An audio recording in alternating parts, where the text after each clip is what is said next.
pour recevoir ta parole. Seigneur, je prie au nom de Jésus que la raison fondamentale pour laquelle tu as souhaité que nous prenions ce jour particulier pour être enseignés par ta parole puisse être accomplie au nom de Jésus. Nous refusons d'être là et de ne pas recevoir. Nous refusons d'être là et de ne pas changer. Nous refusons d'être là et de répondre juste par présence sans pourtant être inscrit dans une direction de transformation. C'est pourquoi je prie, Père, que tu puisses nous accorder ton esprit qui enseigne, ton esprit qui nous permet de comprendre la parole afin que nous puissions nous inscrire en elle et de la pratiquer sans que nous ne raisonnions et sans que nous ne soyons figés, parce que tu es ce Dieu qui espère que cette parole nous donne une nouvelle nature. Alors je prie au nom de Jésus que notre entendement soit soumis à ta compréhension, que notre capacité de pouvoir, mon Dieu, mon roi, nous abreuver à ta source intarissable soit notre partage, la capacité de toucher nos yeux, nos oreilles, notre cœur, afin que nous soyons ces arbres qui finissent par porter de fruits parce qu'ils auront bien, mon Dieu, mon roi, poussé. Je te bénis, Papa Yahweh, pour l'atmosphère que tu as sujettie à ton règne, afin que toute influence négative, toute domination, toute autorité, toute puissance, toute œuvre qui soit contraire à l'action de ton Esprit Saint, à ton règne dans cette atmosphère, dans ce rassemblement, soit nulle et sans effet au nom de Jésus-Christ de Nazareth. Je prie que l'Esprit du Seigneur que tu as prévu et que tu as promis à tous les siens se mouve maintenant au milieu de nous, afin que nous soyons, Papa, connectés pleinement à toi, que nous puissions avoir la fluidité qui vient de la révélation de ton esprit. Merci Seigneur, alors que cette atmosphère est déjà aplanie grâce à la puissance de ton sang que j'invoque maintenant, afin que toute impureté, tout ce qui n'est pas conforme, tout ce qui est symbole de la mort, tout ce qui ne glorifie pas le nom de Jésus, au contact de ce sang invoqué maintenant, perd de sa puissance, perd de son authenticité, perd de ce qui pourrait être un frein à l'éclosion spirituelle alignée à la Christologie. Je te bénis, mon Dieu, mon roi, parce que tu es ce Dieu qui fait au-delà de tout ce que nous pouvons te demander, parce que tu es le Dieu de l'excellence, tu es assurément, souverainement élevé, tu es ce Dieu que nous servons,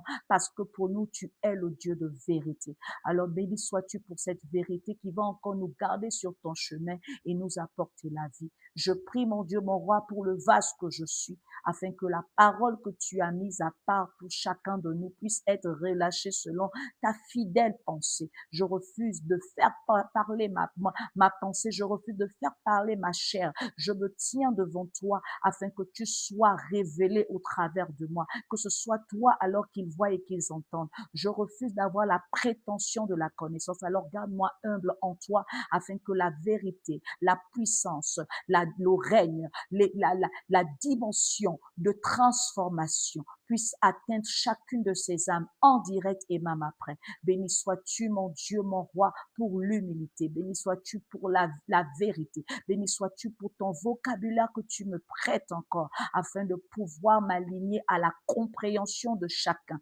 selon sa dimension de conversion et même de spiritualité. Je te bénis, toi, le Saint d'Israël, qui permet que le règne que tu es, la gloire qui te revient, soit davantage manifestée. Au nom de Jésus-Christ de Nazareth. Amen.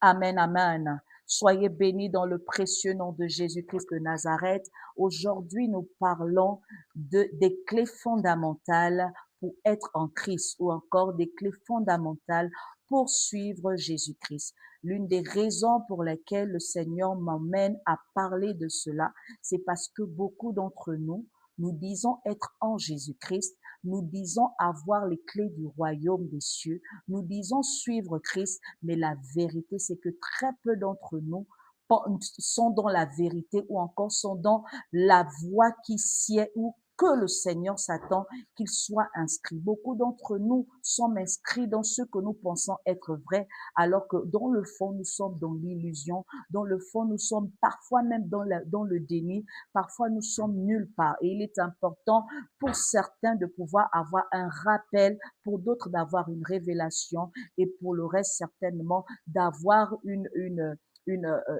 confirmation. Alors que le Seigneur, dans ce direct, te permet de te connecter à la bénédiction qui va améliorer ta marche avec lui, qui va améliorer ton engagement en lui, qui va améliorer ta relation avec lui, ta conversion, ta compréhension et ton salut. Alors, je disais tout à l'heure que notre texte de base est tiré de Jean 14, verset 12. Je crois que beaucoup d'entre nous avons déjà été au contact de ce passage, certainement dans les temps de recueil ou encore dans une prédication ou peut-être même par les temps d'évangélisation. Je reste persuadée que si tu es religieusement inscrit en Jésus-Christ, assurément tu as déjà lu ce passage. Si tu as flirté avec le christianisme, assurément tu as déjà lu ce passage. Ou encore si tu es un inscrit dans cela, assurément tu as déjà lu ce passage. Alors nous sommes dans la partie où Christ révèle aux disciples qu'il est le chemin, la vérité et la vie éternelle qui mène au Père. Il est ici dans cette péricope en train de révéler l'importance d'être véritablement inscrit en lui afin d'espérer une rencontre certaine avec le Père. Ça, c'est selon le contexte historique que beaucoup de religieux, beaucoup de convertis ça tarde et s'engage à comprendre cela dans cette dimension, mais malheureusement, en comprenant cela dans cette dimension, pour certains, ça les empêche d'aller dans la profondeur qui devrait engendrer une relation, une authenticité avec leur Dieu. C'est pourquoi certains qui ont compris l'importance de revenir parfois sur des vérités bibliques afin de bâtir la relation avec Dieu pour les âmes qui sont inscrites là-dedans, insiste sur les compréhensions exactes en prenant ces textes de base pour essayer d'illustrer dans une réalité assez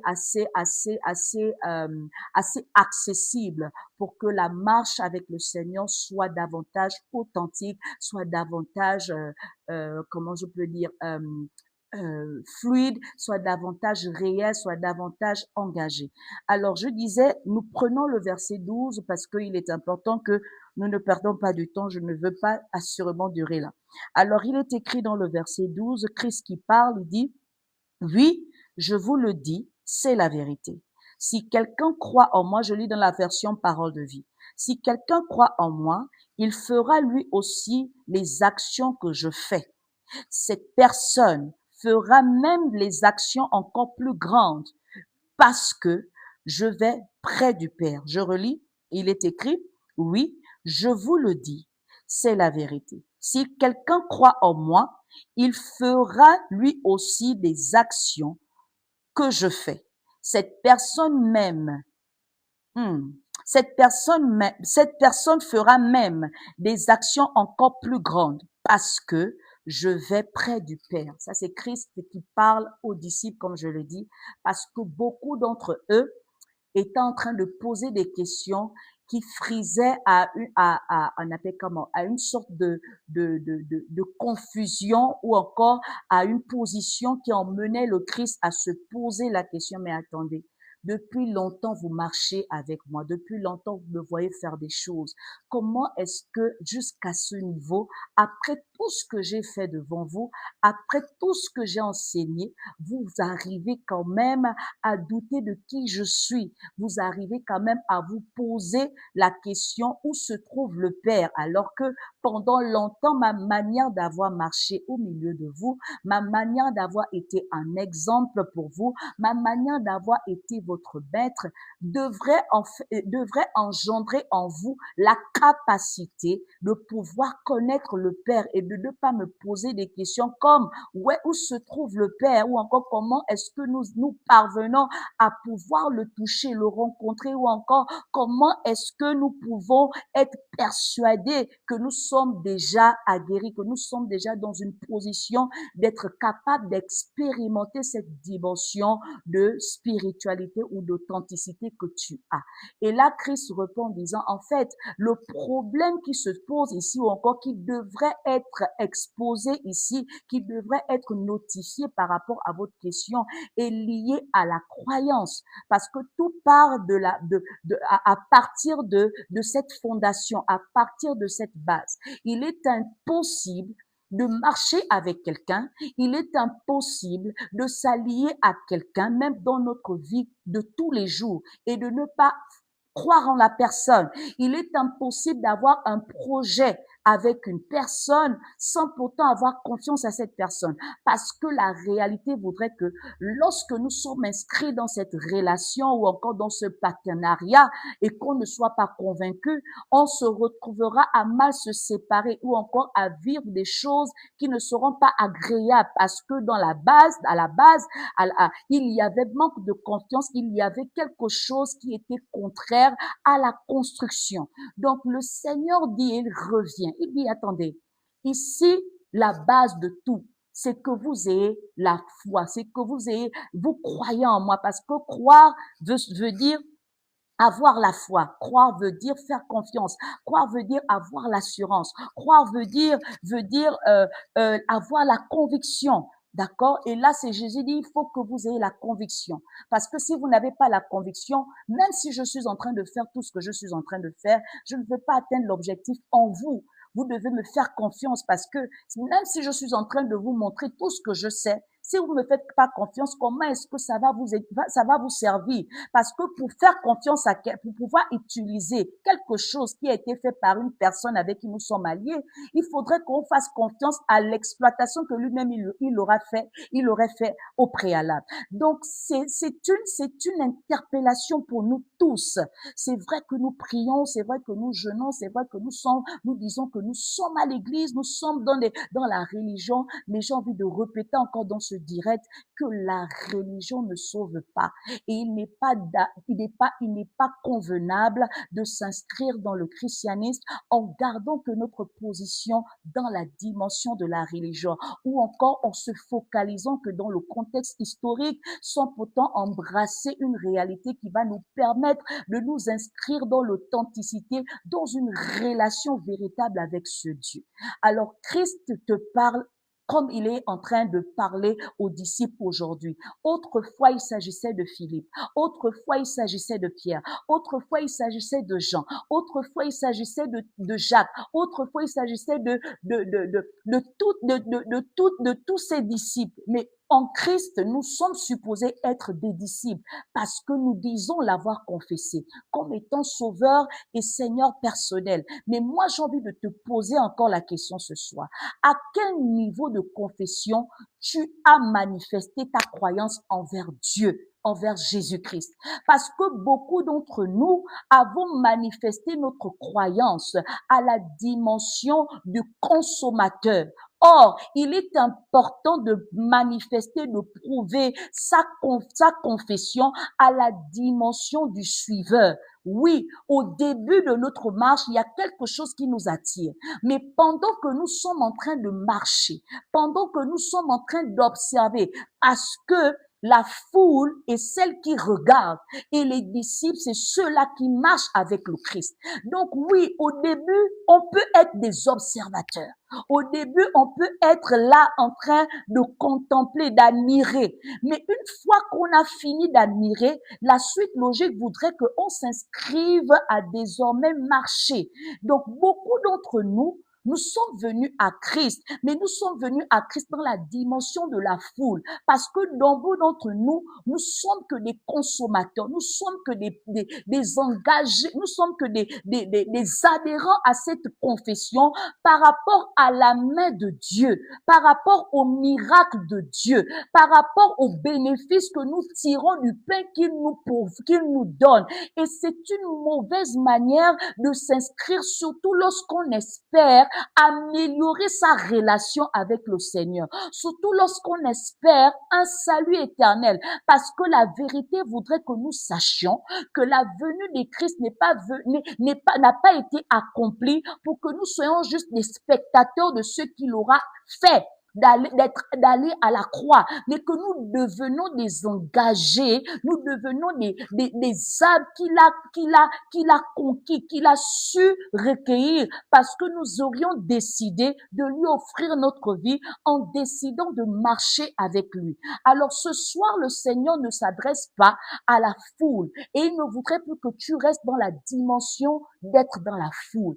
Il voudrait que tu prennes conscience de ton appartenance ou de la catégorie dans laquelle tu dois t'inscrire. C'est vrai qu'autrefois, on t'a dit que devenir engagé à Christ sous-entendait que tu seras un prophète, tu seras un évangéliste, tu seras un docteur, tu seras un apôtre, et toi, tu ne te trouves pas trop à l'aise là-dedans. Mais avant de penser à ces ministères sacerdotaux, il faudrait que tu saches que le premier ministère que tu dois faire et que tu dois avoir, c'est ton appartenance véritable, ton appartenance réelle, ta conversion de foi, ta spiritualité et ton engagement. Donc, tu peux être un disciple, mais un disciple non engagé, parce que on a eu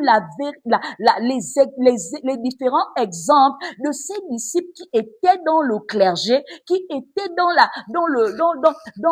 le cercle de Christ, mais qui avaient encore cette foi fragile. La preuve en est que même ceux à qui il est en train de s'adresser, ils ont encore cette foi fragile. Pourtant, ils étaient déjà des disciples. Et s'ils n'étaient pas revenus sur l'importance fondamentale, sur l'importance de le suivre, qui sont des fondements essentiels, beaucoup ne devraient pas expérimenter ce qu'ils ont expérimenté après la Pentecôte, après la localisation du Saint-Esprit par infusion pour changer leur dimension spirituelle.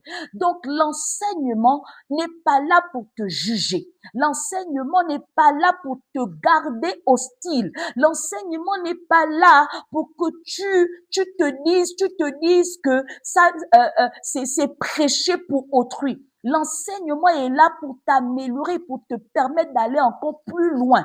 Et si tu reçois l'enseignement, si tu reçois la parole de Dieu, bien que tu aies déjà certaines notions comme ses disciples, tu vas constater, comme Philippe, Pierre, on peut constater qu'il y avait un problème dans leur manière de pouvoir croire qu'ils étaient déjà des croyants de ce Christ qui pour eux était leur maître. Alors, l'une des premières clés que tu dois noter, c'est que tu dois croire. Donc, il dit, il faut croire. Il dit dans notre verset, il dit, oui, je vous le dis, c'est la vérité. Si quelqu'un croit en moi, donc la première solution à ta conversion, à ta relation, à ton suivi, à ton engagement avec ce Dieu que tu confesses, c'est de croire. Et croire ici, ce n'est pas être un consommateur, parce que beaucoup consomment Christ sans suivre Jésus-Christ. Beaucoup consomment Christ sans être engagés en lui. Beaucoup font des choses religieuses parce qu'ils espèrent contenter leur niveau charnel, leur niveau profane. Beaucoup sont en Christ, disent avoir la foi, mais ils sont des religieux. Et je le redirai toujours, la religion ne sauve pas. Alors la croyance à laquelle Christ t'emmène à pouvoir t'inscrire, et cette croyance qui fait de toi un engagé, et cette croyance qui fait de toi un converti, et cette croyance qui fait de toi un convaincu, et cette croyance qui fait de toi un assuré, et cette croyance qui fait de toi quelqu'un de confiant. De confiance en qui? En Yeshua. Et qui est Yeshua? Yeshua, selon la translittération en français, c'est Jésus. Mais la signification de base de Yeshua, qui est le sauveur de l'humanité, le don donné par le Père, c'est ce fils de Dieu, c'est ce sauveur du monde, c'est ce restaurateur avec le Père, c'est ce chemin, cette vérité, cette vie. Donc, si tu arrêtes de voir seulement le personnage Yeshua et que tu te concentres sur la définition même de son nom, je peux te rassurer que ta manière de te positionner même dans ta conversion va changer. Beaucoup d'entre nous sont figés sur la personne de Yeshua. C'est pourquoi même lorsque certains animistes, lorsque certains antichrists combattent cette religion, ils s'appuient sur le personnage parce que le personnage a malheureusement détruit l'authenticité et la croissance progressive de ceux-là qui devraient le suivre. Pourquoi? Parce qu'ils n'ont pas compris même le sens et la mission de leur maître. Or, Christ est venu pour un but, restaurer avec le Père. Ça veut dire quoi? À l'initial, il y avait déjà un projet que le Père avait pour toi et que tu as certainement perdu pendant le chemin. Et à un moment donné de ta marche, tu t'es retrouvé comme vide de toi. Tu t'es retrouvé comme manquant quelque chose. Tu t'es retrouvé comme piégé. Tu t'es retrouvé comme cloîtré. Tu t'es retrouvé comme stagné. Tu t'es retrouvé dans la confusion. Et là, tu as besoin de trouver la solution à ton problème. Tu as besoin de trouver la paix. Tu as besoin de trouver ce qui va venir combler ce vide notifié en toi. Et c'est dans cette dimension de recherche que tu vas te rendre compte qu'en fait, tu as longtemps marché sans avoir une relation avec ton Créateur. Bien que tu avais un subconscience assez existant, te permettant de te dire, bon, toute créature existe par son Créateur, mais n'en demeure-t-il pas que à un niveau de ce problème que tu rencontres, de cette dimension où tu sens que tu as besoin de te reconnecter, tu réalises qu'en fait tu étais là pensant être connecté à ton Créateur, mais tu n'étais pas connecté. Et c'est là où beaucoup d'entre nous, des êtres humains, nous recherchons à repartir à nos origines qui nous poussera à pouvoir relationner avec des divinités. Pour d'autres, ils adhèrent à des obédiences, à d'autres sectes. Mais pour toi et moi, pour ceux qui sont en Christ et pour ceux qui veulent être en Christ, parce que c'est dans cette doctrine, c'est dans cette relation qu'ils pensent trouver leur épanouissement, doivent relationner et se refaire avec le Créateur, Yahvé, le Père, qui est ce Dieu de la Bible. Donc, tu vas réaliser que je dois me reconnecter à lui. Et cette reconnexion-là, la connexion en question qui va te permettre de te reconnecter au Père, s'appelle Jésus, s'appelle Yeshua. Donc, autrefois, tu n'avais pas de connexion comme on est en train de subir en ce moment au Gabon. Tu n'avais pas de connexion. Et cette connexion-là s'appelle Jésus. Alors, tu as besoin de retrouver cette connexion-là en utilisant quoi? En utilisant la fibre optique. Cette fibre optique va te permettre de retrouver le réseau. Parce que le réseau dont tu as besoin, c'est Dieu, c'est le Père. Donc, tu vas forcément déployer de tout ce qui est on appelle comment, à tes capacités pour pouvoir avoir la connexion. Aujourd'hui, si on part au Gabon, tu vas voir comment les Gabonais sont en train de chercher tout pour pouvoir avoir la connexion. D'autres se sont connectés au VPN, d'autres vraiment c'est compliqué parce qu'ils se rendent compte que le réseau est important. Ça nous permet de rester connectés au monde. Donc, le réseau là, la connexion est importante parce que ça va te permettre de rester connecté au Père. Mais si l'enseignement que tu reçois ce soir ne t'interpelle pas dans la dimension de cette réalité, il te serait impossible d'avoir une relation véritable avec le Seigneur. C'est pourquoi ce soir, j'ai envie de te dire, ta croyance doit être basée sur cette réalité, la relation. Sur quoi tu bases ta relation? Sur quel est le but de ta recherche vers le Père? Est-ce que quand tu regardes même la cohésion de ta recherche, tu peux trouver l'équilibre qu'il te faut? Parce que quand on te parle du Père, on te parle d'un être suprême spirituel.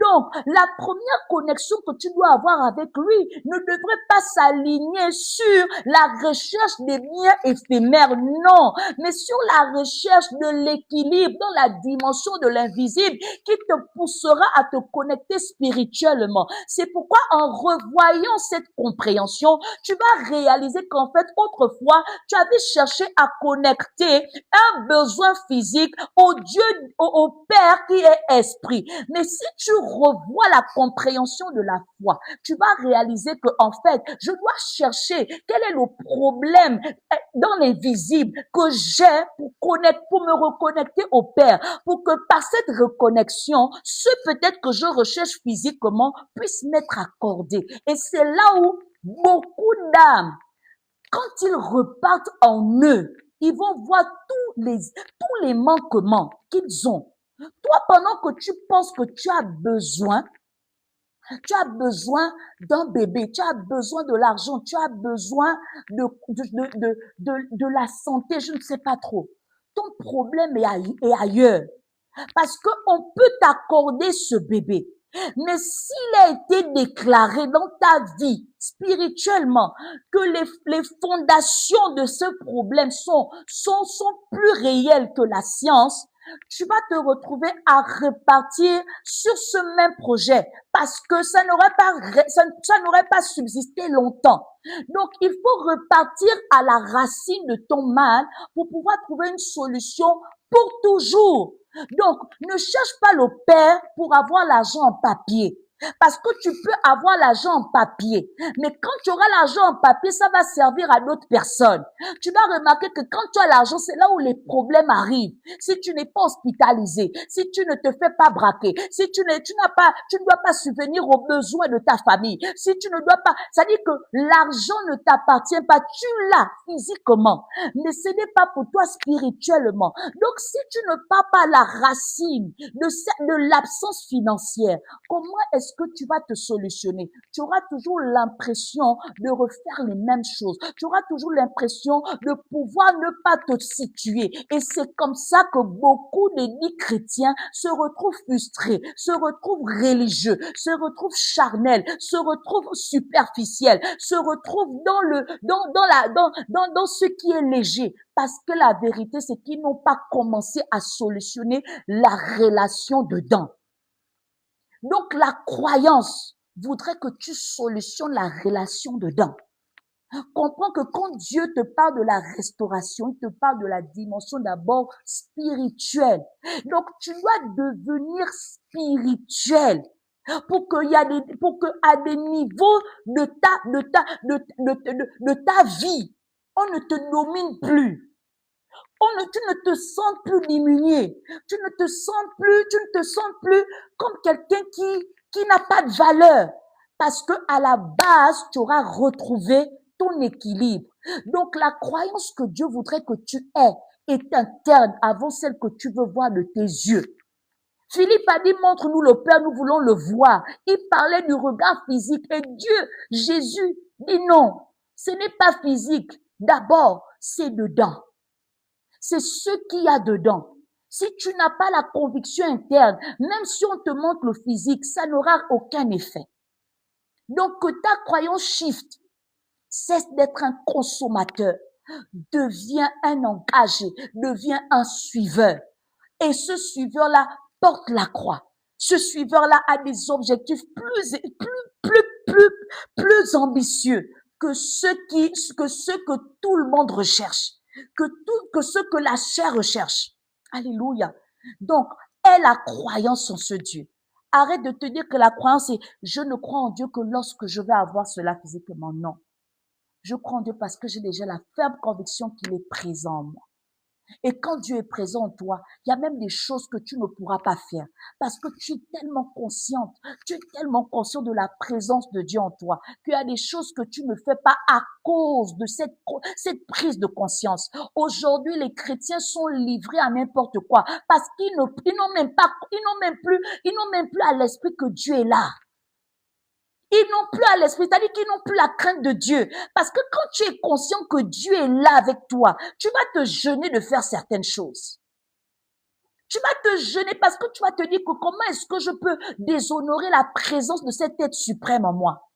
Mais la réalité, c'est que ta croyance n'est pas profonde. Elle est sur la surface. Et comme elle est sur la surface, tu te sens libre de faire ce que tu veux.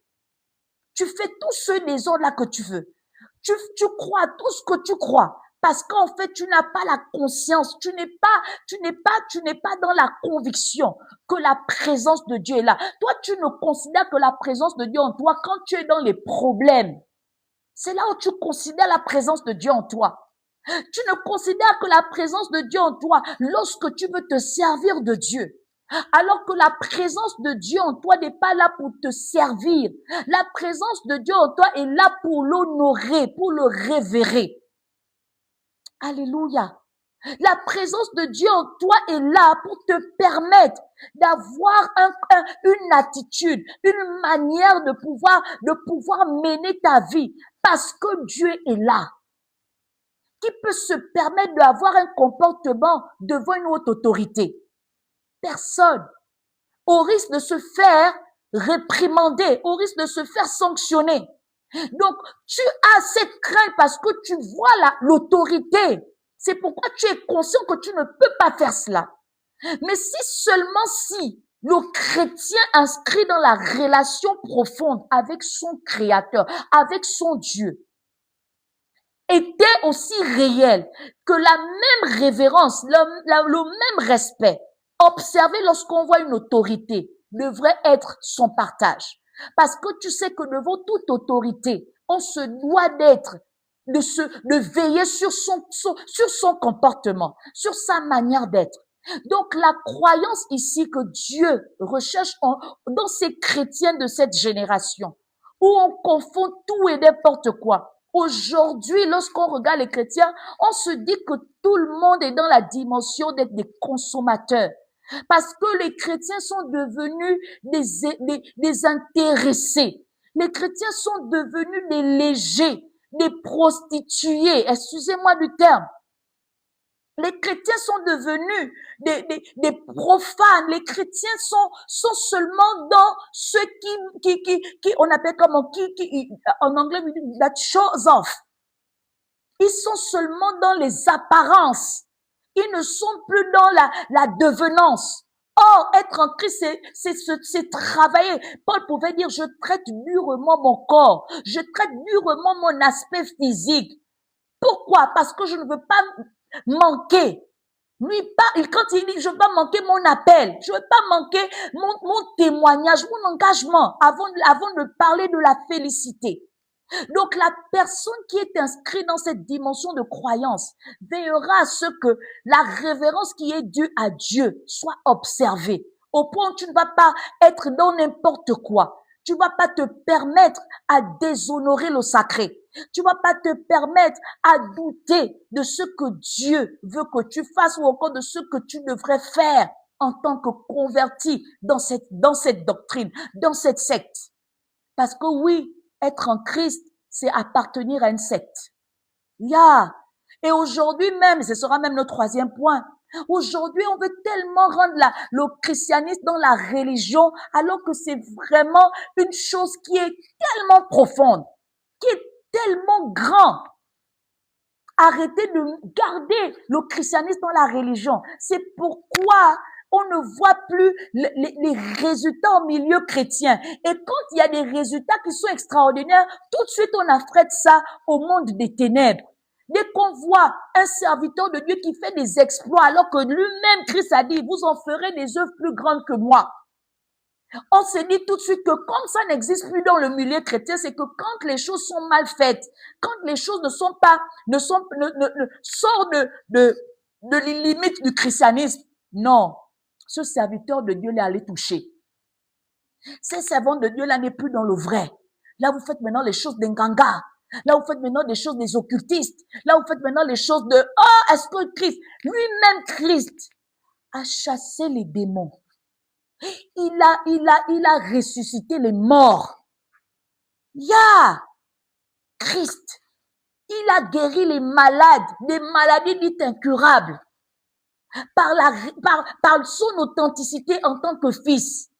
Et il te dit à toi et à moi que si nous croyons, c'est que les œuvres, là, le prochain point c'est quoi? Le prochain point il dit, il fera lui aussi, la personne fera elle aussi les œuvres que lui, il a faites. Quelles sont les œuvres que Christ a faites? Christ a guéri les malades. Christ a opéré les miracles. Il a fait quoi? Il a enseigné. Il a rendu ministère. Il a fait l'exorcisme. Il a fait la résurrection. Il a dominé sur la nature. Christ l'a fait. Mais comment nous sommes en Christ? Et quand on fait de ces choses, on nous trouve comme des extraterrestres. Mais c'est parce que déjà, notre manière de vivre dans la croyance en Dieu, dans la croyance en Jésus-Christ, est biaisée. Parce que nous sommes libres de tout.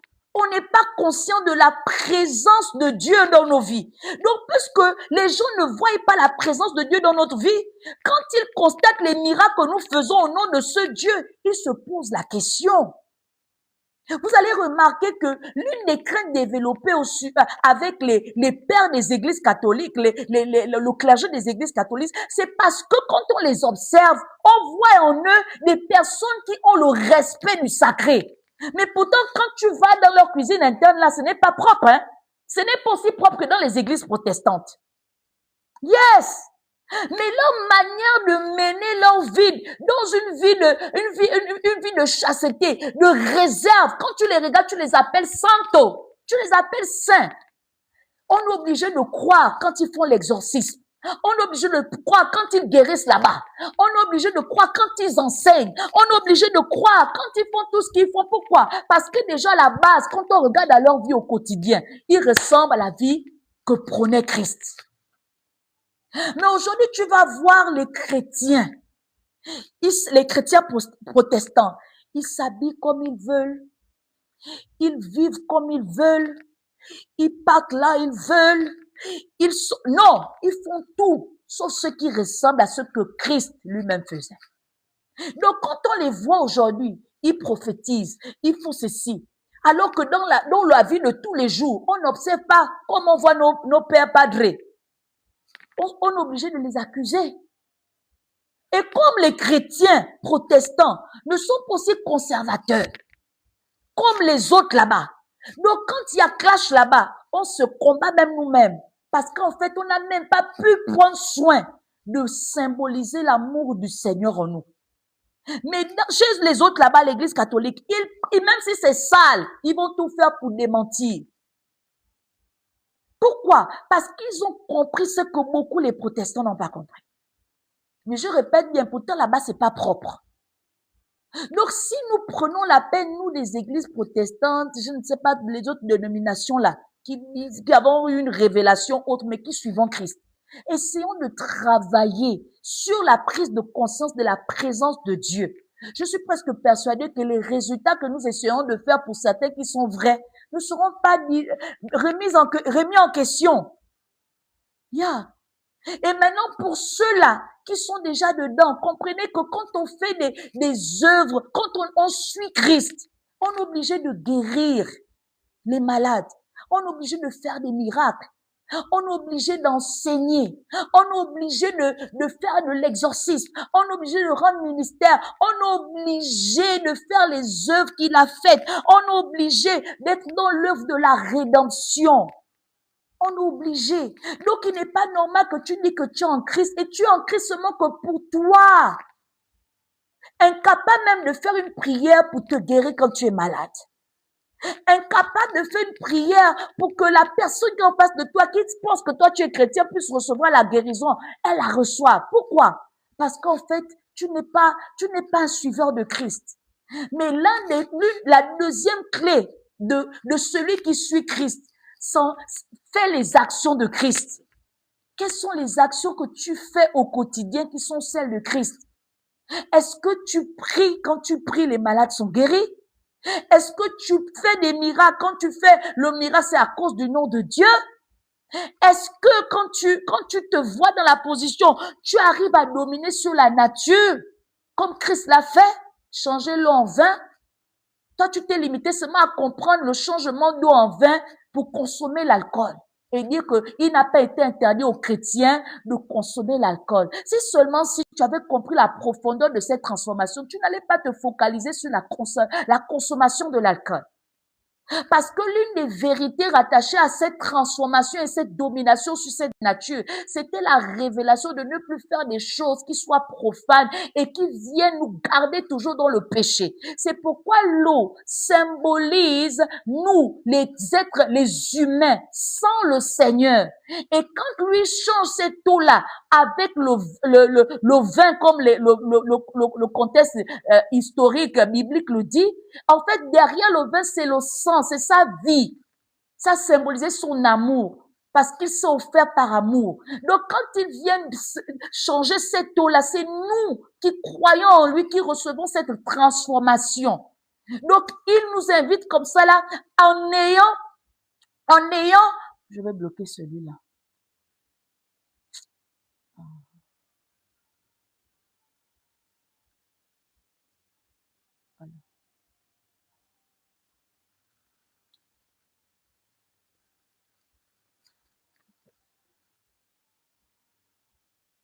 Ok, il est bloqué. Alléluia.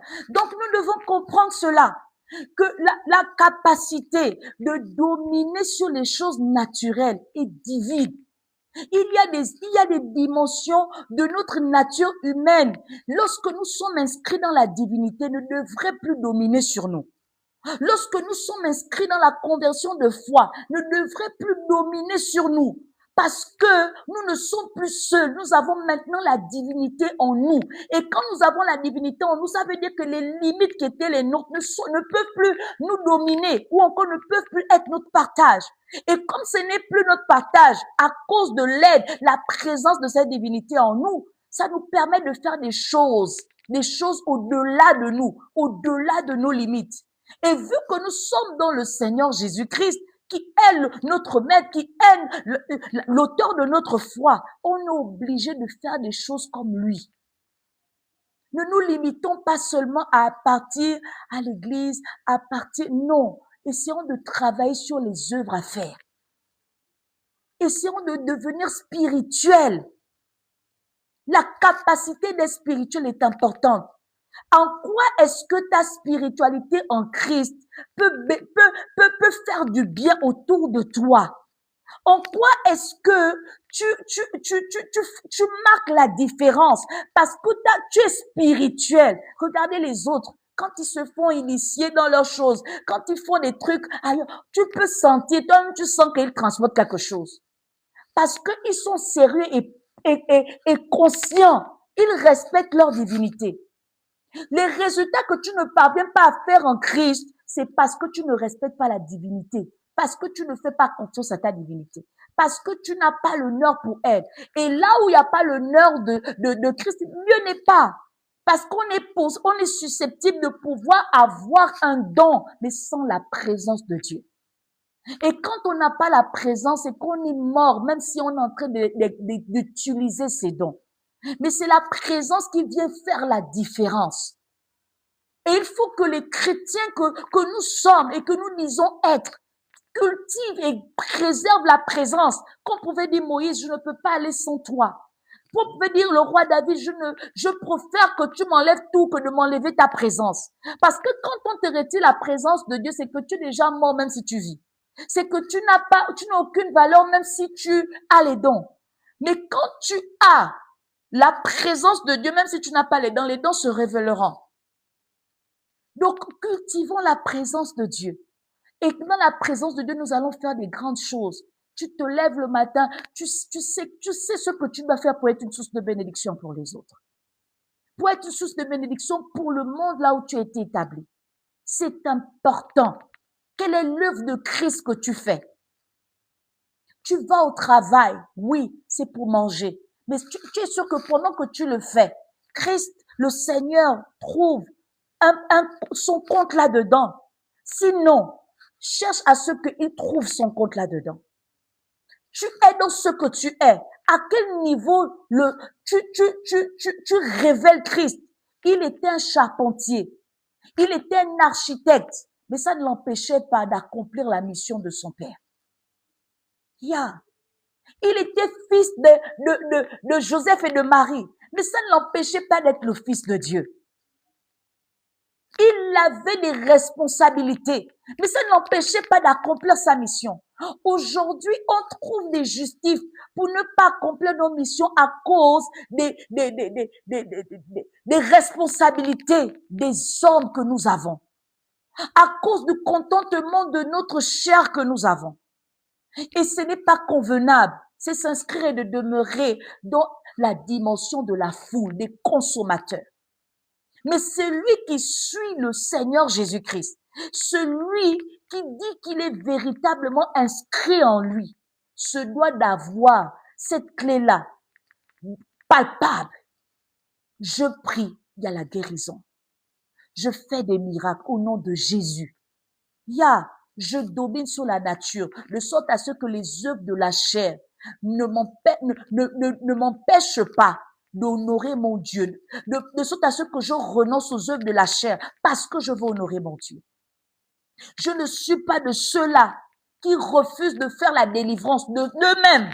Vous chasserez les démons en mon nom. Ça veut dire que si tu es possédé, si tu es influencé par les esprits, si tu crois au nom de Jésus, tu chasseras ces démons-là en toi. Et si tu atteins la délivrance de chasser ces démons, tu pourras chasser également dans les autres.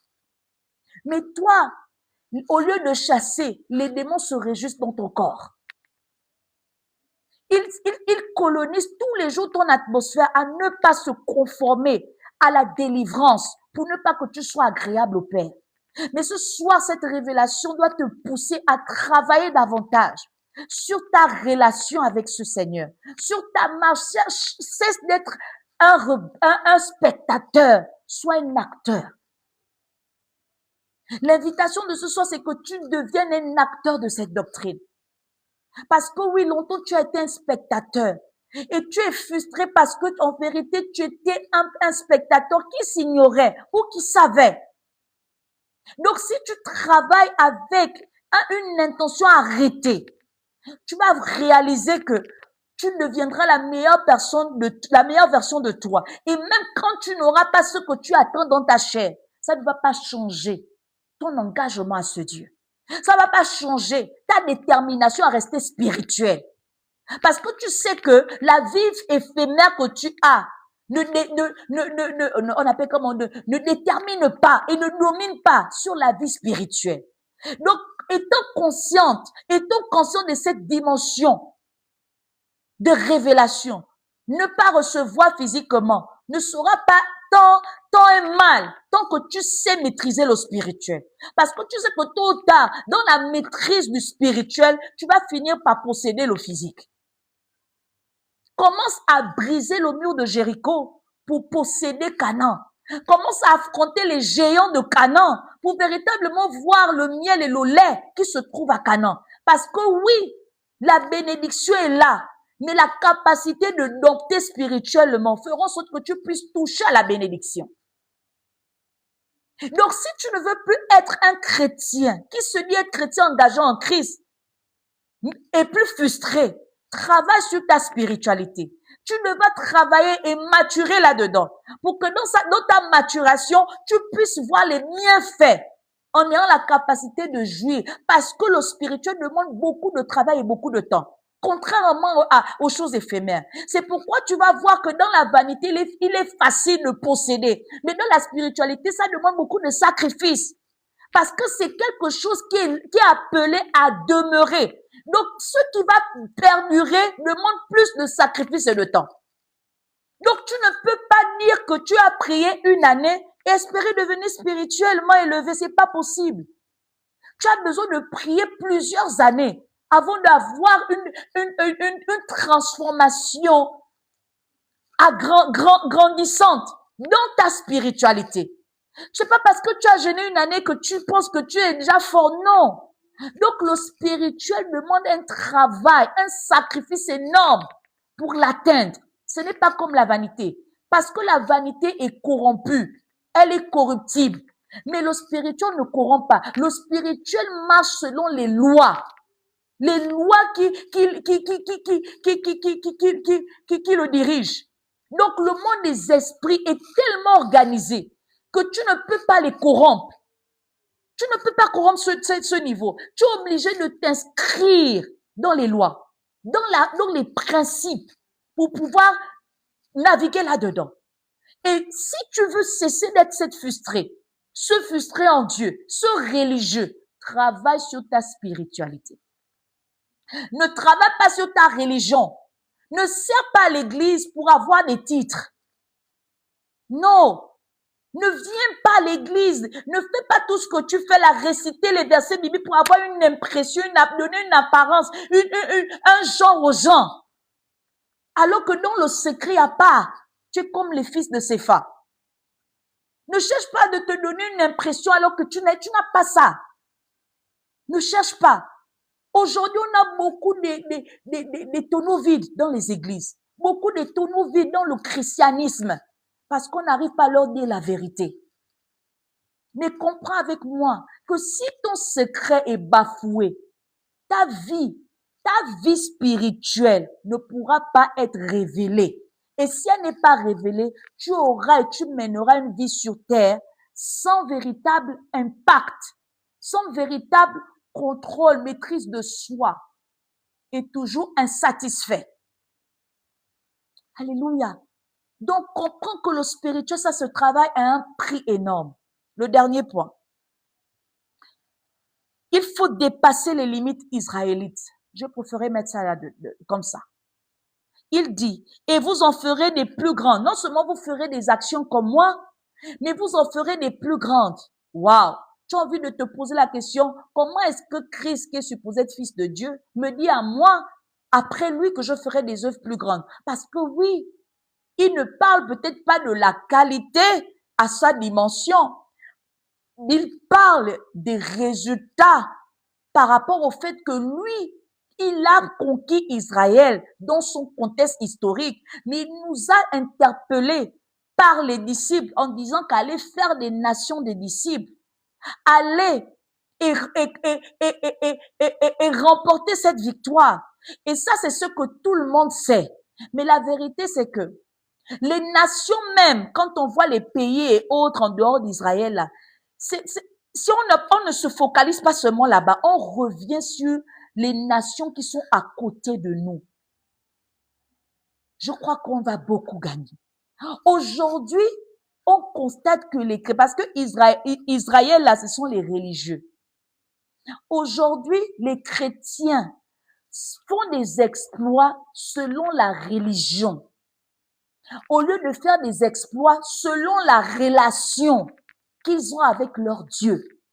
Parce que les Israélites étaient là supposés être dans ils pensaient déjà être arrivés. C'est eux qui avaient la connaissance, c'est eux qui avaient la révélation, c'est eux. Donc, ils se croyaient déjà arrivés, connaisseurs. Mais dans la connaissance, dans l'autosuffisance qu'ils avaient là, ils se limitaient de ce qui était essentiel pour Dieu. Et à l'époque de ce qui était essentiel pour Dieu, était ce que Christ révélait. C'est pourquoi, quand il vient démontrer la sortie de ce contexte religieux pour atteindre la relation, il fait même des miracles en plein sabbat. Alors que le miracle, travailler en plein sabbat, selon sa culture, était interdite. Parce que là, il dit aux Juifs, attendez, il n'est pas question de la religion, parce que longtemps vous avez fait la religion, vous vous êtes retrouvés toujours à désobéir ce Dieu. Mais lorsque tu t'introduis dans la relation, tu feras des choses qui dépassent la religion au point où tu vas scandaliser certaines personnes. C'est pourquoi quand il fait le miracle en plein sabbat, il choque les religieux. Parce que la religion est bornée, limitée, et parfois elle ne s'aligne pas à être agréable à ce Dieu.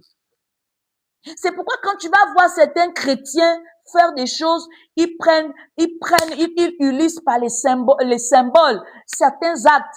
Les religieux disent qu'ils sont en train de faire le ngangaïsme. Alors que certains d'entre eux la font même bien les fétiches. Mais ils ne savent pas que parfois, il y a des actes qu'il faut poser. Il y a des dimensions qu'il faut atteindre pour solutionner son problème.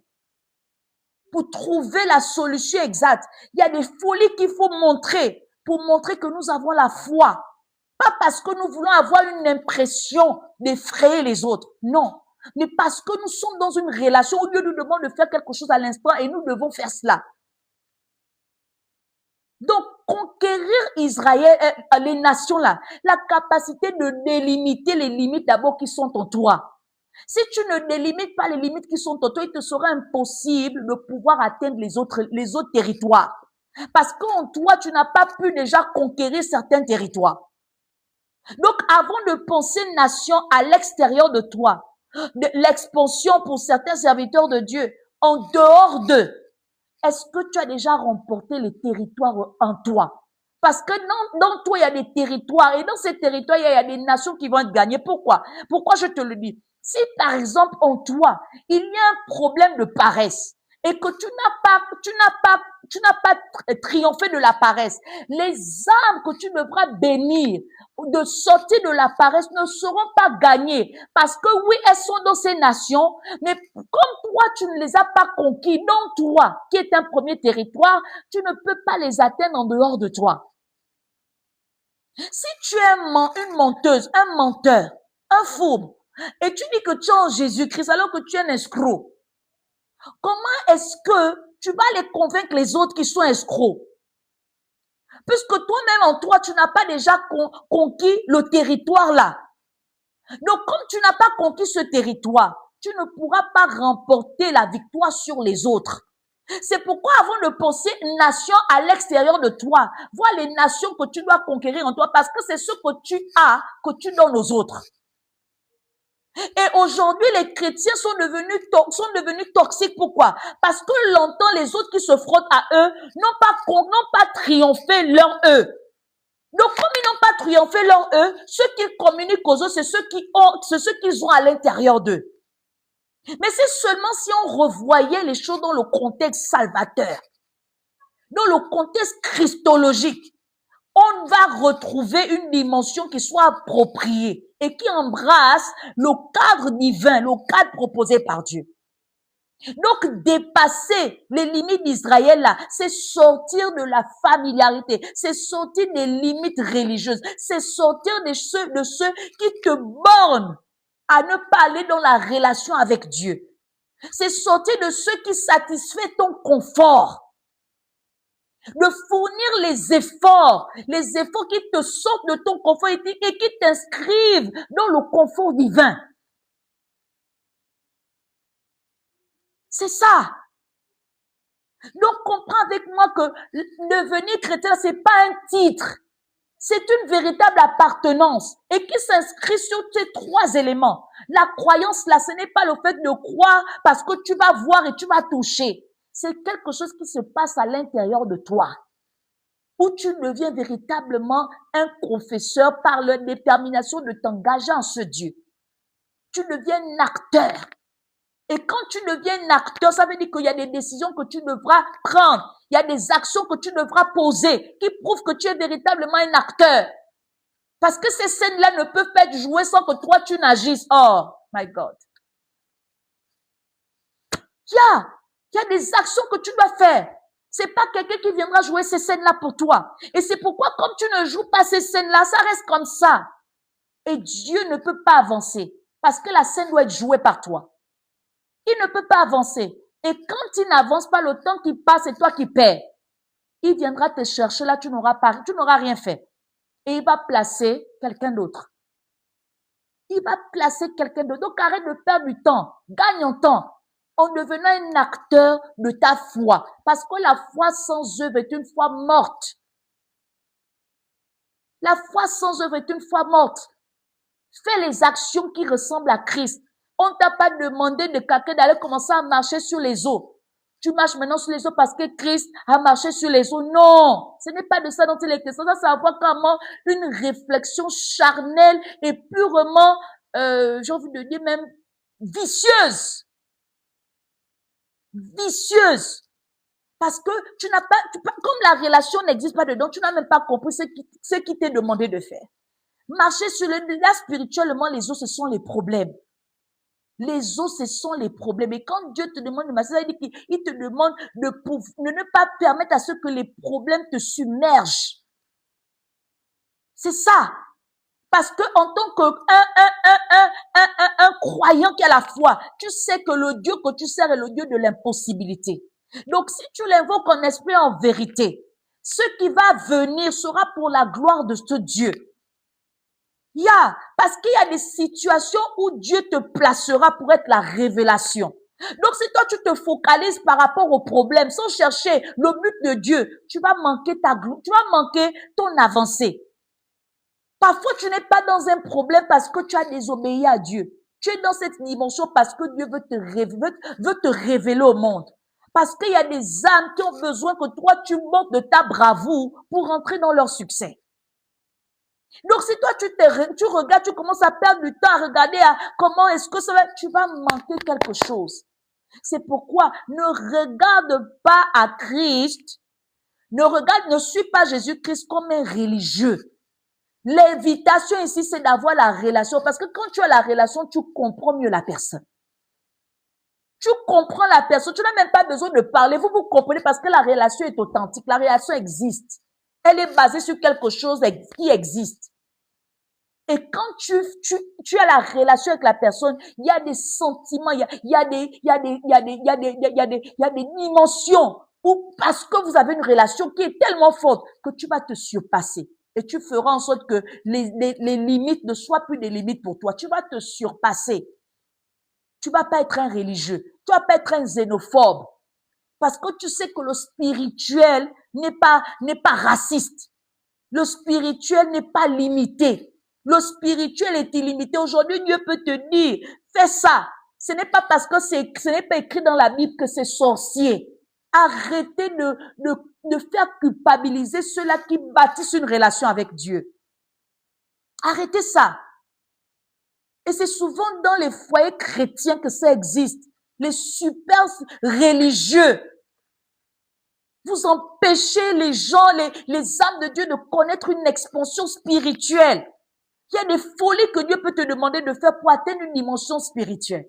Parce que plus le monde évolue, plus les stratégies démoniaques deviennent corsées. Donc, la manière que Christ a utilisé les stratégies d'autrefois, même si on dit qu'il est le même éternellement, elle s'améliore. Ça le garde toujours au centre, mais elle s'améliore selon le contexte de ta génération, de ta saison, de ta période, de ton époque. Donc, si ta relation est existante avec Dieu, il connaît qu'il a donné l'intelligence à l'homme et l'homme est tellement pervers qu'il a changé. Il va aussitôt agrandir ton potentiel d'intelligence spirituelle. Au point où tu feras des choses à cause de la réalité de ton époque. De ton époque. Lorsque Jean a dit que je vois des oiseaux transporter les humains, est-ce qu'à l'époque, il avait déjà les avions? Mais dans la révélation, il est en train de dire qu'il y aura les avions. Aujourd'hui, nous sommes dans les avions, non? Aujourd'hui, nous sommes dans les avions. Donc, Dieu est un mystère. C'est pourquoi certains s'évertuent à dire il n'y a pas Dieu. Mais c'est tellement mesquin leur manière de dire. Mais la vérité, c'est que nul ne peut sonder Dieu. Donc, quand tu es déjà proche de quelque chose que tu crois être Dieu, fais. Parce que cette dimension, c'est pour t'aider. C'est pour t'aider. Et là, je parle du chrétien. Un chrétien n'est pas religieux. Un chrétien est spirituel et mystique. Deviens mystique. Deviens mystique en ton Dieu. Connais Dieu dans sa spiritualité et dans son mystique et deviens la meilleure version de toi parce que Dieu t'appelle à être épanoui. Dieu t'appelle à être en lui. Dieu t'appelle à être une révélation. Lorsqu'on a une révélation, ça veut dire quoi? Qu'il y a des choses qui étaient cachées, qu'on ne connaissait pas, mais que Dieu nous a permis d'avoir accès pour qu'on apporte aux autres qui ne connaissaient pas pour qu'ils sachent. Donc, quand les autres reçoivent, ça devient comme spectacle. Oh! Ah bon? C'est vrai? Certains vont croire, d'autres vont dire que tu es un sorcier. C'est pas grave. C'est ça l'ajustement qui marque que tu as reçu de Dieu. Alléluia. Que le Seigneur te bénisse. Afin que tu puisses sortir de l'illusion dans laquelle tu étais inscrite. Pensant que tu étais en Christ. Être en Christ, ce n'est pas une chose de recevoir de la main de Dieu. C'est beaucoup plus profond. Et pour que tu améliores ton état d'esprit en Dieu. Parce que tu es un frustré, Tu es déjà un séduit qui veut renoncer à ta confession de foi. Parce qu'on ne t'aide pas à te faire comprendre que la relation, c'est ce qui change, qui transforme et qui aide. Devenir mystique, c'est possible en Dieu. Il faut juste que tu sois au bon endroit pour qu'on t'aide à devenir cette personne mystique. Et ma prière pour toi, c'est que tu rencontres cette personne qui va t'aider. Tu rencontres ce maître qui va te permettre de connaître la divinité. Parce que partout dans les sectes, il y a des maîtres qui montrent comment est-ce qu'on devient. Donc, arrête de... Prie seulement de te donner un bon maître qui va t'introduire dans la spiritualité et le mystique de cette divinité. Prie Dieu. Mais quand tu l'as trouvé, fais confiance à ce maître. Fais confiance à ce maître pour qu'il t'introduise véritablement dans cette dimension de spiritualité. Ne te mets pas dans le groupe des gens qui méprisent les maîtres spirituels parce qu'ils les appellent d'être des humains comme eux. Oui, nous sommes des humains, mais il y a un niveau de dimension qui est en nous par la spiritualité croissante et mature que nous avons, dont tu as besoin pour atteindre cette spiritualité. Donc, tu ne peux pas t'auto-initier seul. Tu as besoin qu'on t'initie à ça. Donc, si Dieu te permet de pouvoir rentrer en contact avec ton initiateur, vas-y, rentre dedans. Mais avise-toi de ne pas être un religieux. Sois spirituel et mystique. Développe. Et quand on t'a initié au spirituel, tu dois travailler dessus afin d'atteindre la dimension que Dieu espère de toi en t'ayant mis à part par cette initiation. Que le Seigneur soit glorifié. Aujourd'hui, c'est notre culte d'enseignement.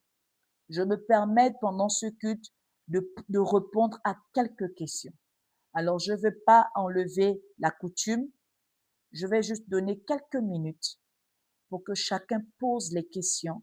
La question qu'il veut poser, je choisirai 2 à 3 questions et je vais me connecter. Je vais juste donner 2 minutes. Si tu as une question par rapport au message qui a été donné, tu peux poser ta question. If you are an English speaker, you can also ask your question. I will answer to you. That's why you can see that there are people that are commenting in English because actually the service is in French and English, but today is an exception. So if you have a question in English, you can write it and I'll be glad and willing to answer to it. Alors, vous êtes les bienvenus. Juste posez les questions si vous en avez. S'il n'y en a pas, on va se séparer. Aujourd'hui, nous avons parlé des clés les clés fondamentales pour être en Christ. Et nous avons vu 3 clés essentielles. Diaconesse, c'est bon, tu as pu écrire les 3 clés. Vous avez pu écrire les 3 clés? En anglais, en français? C'est bon?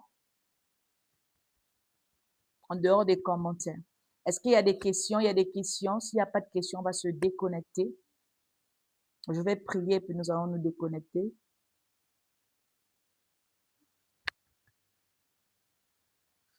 S'il n'y a pas de questions, on va prier, je vais me déconnecter. Alléluia, alléluia. Apparemment, c'était clair, hein?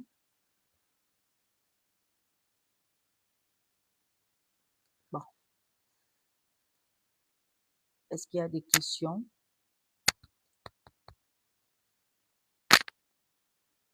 It was clear.